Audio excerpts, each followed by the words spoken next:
Quel est le fondement de la foi chrétienne? Un sujet bien important qu'on va aborder aujourd'hui à l'émission La Parole vivante.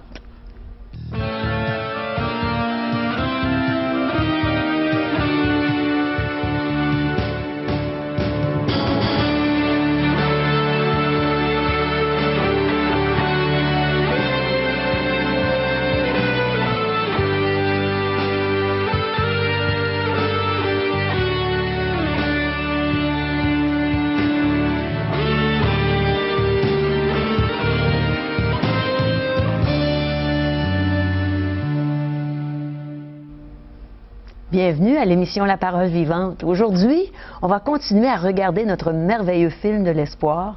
Je vais avoir le plaisir de chanter pour vous et de vous présenter un témoignage d'un type qui est très connu dans le milieu évangélique. Un ami à nous, c'est Pierre-Alain Lefrançois de Mont-Laurier. Et n'oubliez pas, on s'attend à avoir vos questions et vos remarques au sujet de nos émissions. Alors, contactez-nous à 1-877-L'Espoir. 1-877-537-7647 ou allez sur notre site web espoir.ca. Êtes-vous prêts à continuer notre beau voyage au cœur de la Bible? Alors continuons ensemble. Et Régent, je pense que tu as une réponse à notre question que j'ai posée au début. Est-ce que tu bâtirais une maison sans fondation? Je pense pas. Ça ne serait pas une très bonne idée. Ça dépend des sols, des terrains. Mais il est préférable d'avoir cette fondation, une pierre angulaire, comme il est appelé dans la parole de Dieu. Et cette pierre angulaire, c'est Jésus-Christ. Ah, un fondement solide. Fondement solide, inébranlable, sur lequel on peut fonder toute notre existence, toute notre vie et notre éternité, tellement solide qu'on peut bâtir sans arrêt là-dessus. C'est ce qu'il nous dit dans le livre des Actes, chapitre 4, et à partir du verset 10, « Sachez-le tous, et que tout le peuple d'Israël, et moi je rajoute que toutes les nations et que nos téléspectateurs le sachent, c'est par le nom de Jésus-Christ de Nazareth que vous avez crucifié et que Dieu a ressuscité des morts, c'est par lui que cet homme se présente en pleine santé devant vous. Il y a eu une guérison miraculeuse. Jésus est la pierre rejetée par vous qui bâtissez. » Il parlait naturellement à ceux qui étaient des chefs religieux, qui avaient la religion de l'État, la religion de l'époque. Puis il dit, elle est devenue la principale de langue. Il n'y a de salut en aucun autre, car il n'y a sous le ciel aucun autre nom qui a été donné parmi les hommes, par lequel nous devions être sauvés. Ceux qui l'ont rejeté. Principale, la pierre de langue, ceux qui l'ont rejeté. Est-ce que ça peut être les gens d'aujourd'hui aussi, ça? Ou... Encore aujourd'hui, les gens qui essaient de bâtir leur existence, leur vie, même leur éternité, en rejetant ou en méprisant les Saintes Écritures concernant Jésus-Christ. Vous savez, à l'émission précédente, on a vu que Jésus a été l'accomplissement des prophéties. Ça le concernait. Il est venu les accomplir. Et ça, plus de 1000 ans auparavant, on avait annoncé sa venue.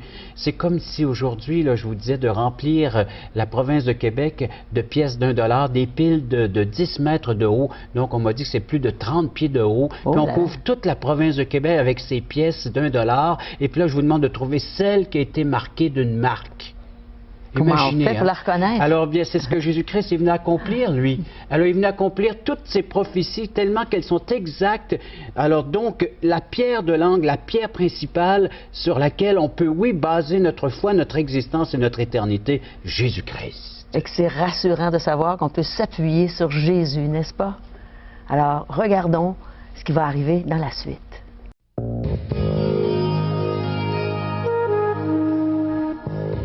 Mes amis, j'ai accepté Jésus pour mon sauveur le 6 août 1977. C'était un samedi après-midi. Et le mercredi soir suivant, je suis allée à ma première réunion dans une église évangélique. Et le pasteur a prêché sur la résurrection dans Corinthiens. Et ça m'avait vraiment frappé d'entendre parler de cette résurrection, de ce Jésus vivant. Et ce soir, ça va être ça, notre film. Hein? Régent, je pense qu'on va parler de la résurrection. Tout au long de cette semaine, c'est notre grand thème concernant le film L'Espoir, la résurrection de Jésus-Christ. Jésus-Christ est vivant et il peut intercéder pour chacun d'entre nous. Pourquoi? Parce qu'étant l'être parfait, la mort ne pouvait le garder. Alors voilà pourquoi il est ressuscité. Un beau texte qui nous résume la résurrection de Christ, c'est 1 Corinthiens Corinthiens chapitre 15, écrit par l'apôtre Paul, mais soufflé par l'Esprit Saint. Et je vais vous en partager quelques brides, quelques portions. 1 Corinthiens 15. Alors, Paul dit aux croyants de l'époque et aujourd'hui, « Je vous rappelle, frères, l'évangile que je vous ai annoncé, que vous avez reçu, dans lequel vous avez persévéré. » J'aime ces termes-là, j'aime ces mots-là. Persévérer dans la vérité, hein, dans l'évangile que vous avez reçu et par lequel vous êtes sauvés. Ça, c'est les résultats de cet évangile. Je venais d'être sauvé la première fois que j'ai entendu ça. Comme toi, tu l'as vécu, et j'espère que d'autres vont vivre ce merveilleux salut. Si vous le retenez dans les termes que je vous l'ai annoncé, autrement vous auriez cru en vain. Je vous enseignais avant tout, comme je l'avais aussi reçu, que Christ est mort pour nos péchés, selon les Écritures. Ouais. Il a été enseveli, mis en tombeau, en terre. Et puis ensuite, eh bien, troisième jour, il est ressuscité, toujours selon les Écritures. Puis là, il est apparu à plusieurs témoins à la fois. Voilà ce que Jésus-Christ a accompli pour nous, étant maintenant une œuvre parfaite concernant le sacrifice qu'il a fait à la croix pour nous. Il ne pouvait rester dans cet état-là, c'est-à-dire dans un état de mort. Il est ressuscité et aujourd'hui, il peut sauver quiconque se confie en lui. C'est la pierre, c'est le fondement inébranlable de la foi chrétienne, du christianisme. Exactement. Ce Jésus vivant qui nous a donné la vie et qui la donne encore à tous ceux qui en veulent. Et maintenant, à ceux qui le reçoivent, il leur donne la vie éternelle. Et puis cette vie-là, on peut la transmettre à d'autres. Étant des êtres vivants, maintenant, on peut dire aux autres, oui, crois au Seigneur Jésus, toi aussi, tu seras sauvé. C'est ce qu'on voit dans plusieurs histoires, dans plusieurs récits du Nouveau Testament. Nous voyons que Jésus communique la vie aux siens. Et maintenant, il demande aux siens d'aller propager cette bonne nouvelle. Il est vivant. Oui, il est vivant et il sauve encore parfaitement. Alors, regardons maintenant la portion de film qu'on a justement sur la résurrection de Jésus-Christ.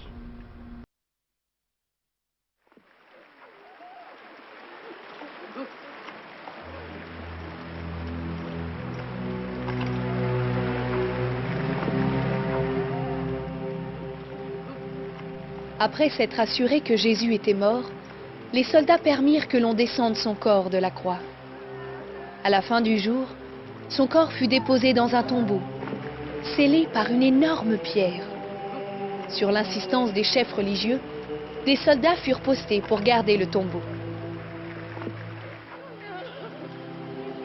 Pour ceux qui aimaient Jésus, ce fut un temps de désarroi et de grande confusion.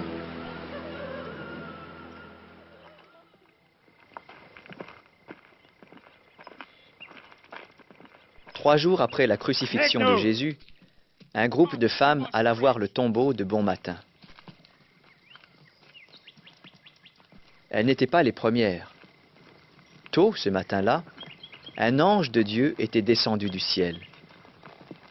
Les soldats qui gardaient le tombeau furent frappés de stupeur, et l'ange roula la pierre qui scellait l'entrée.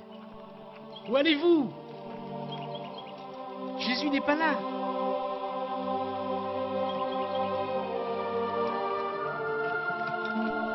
Impossible. C'était moi le garde.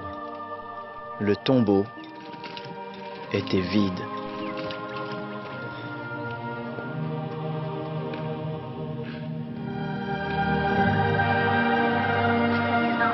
Exactement comme il l'avait promis, Jésus était ressuscité des morts.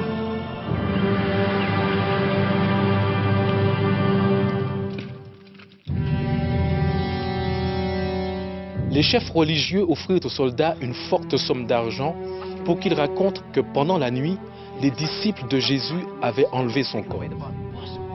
Ils promirent que si l'affaire arrivait jusqu'au gouverneur, ils useraient de leur influence pour les préserver des ennuis. Les soldats acceptèrent l'argent, mais la vérité ne put rester cachée.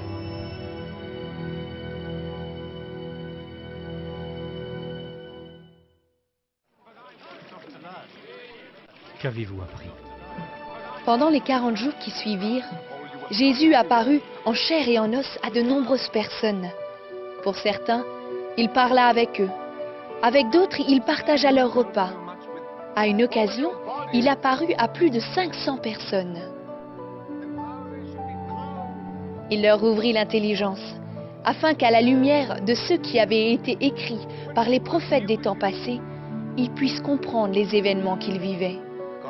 Il leur expliqua que pour le pardon des péchés du monde, sa mort et sa résurrection étaient nécessaires.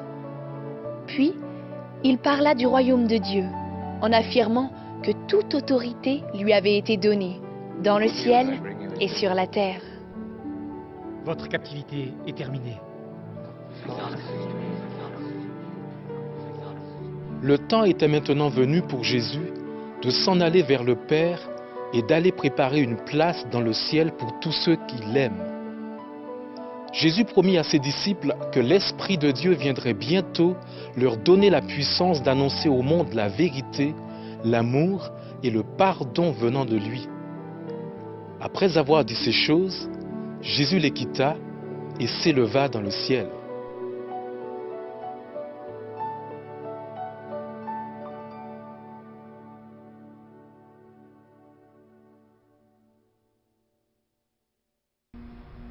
La résurrection.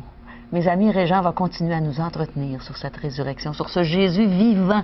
Toujours en me basant sur la Bible, puisque c'est un voyage au cœur de la Bible. 1 Corinthiens chapitre 15, on ne quitte pas notre beau chapitre de la résurrection qui résume tellement bien, qui résume tellement bien cette vérité. À partir du verset 12, nous lisons, alors 1 Corinthiens 15, 12, « Or, si l'on prêche que Christ est ressuscité des morts, pourquoi quelques-uns parmi vous disent-ils qu'il n'y a point de résurrection des morts? » Il y a encore des gens qui veulent nier le fait que Christ soit vivant, que le tombeau a été trouvé vide.